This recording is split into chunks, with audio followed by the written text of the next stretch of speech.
Hello, EPS topic practice from EPS topic reviewer, lesson 439. 농작물에 잘 자라도록 하기 위해서는 소변에 난 잡지를 빈칸합니다. 1. 심어줘야 2. 뿌려줘야 3. 뿌려줘야 4. 섞어줘야 농작물 is crop.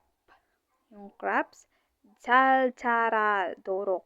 도록 is so that. 잘 자라 is to grow well. Que 위해서 is for the sake of, in order to perform an action. For the sake of something.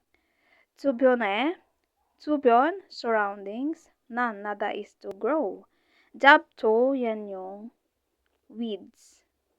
Blank 합니다. So, ang sabi dyan, kiweheso. Kiweheso is for the sake of or para mag-grow pa yung iyong crops. Yung joya ending sa mga choices is you need to. You need to blank the weeds na tumutubo doon sa palibot ng iyong crops so that tumubo yung crops mo ng maganda or mag-grow well siya. So, yung is you need to plant.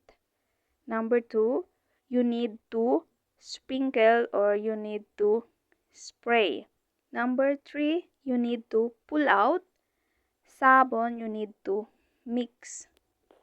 Correct answer is number 3. So, you need to pull out the weeds na nakapalibot so that or for the sake of na maging maganda yung tubo ng iyong crops. Happy learning! Bye-bye.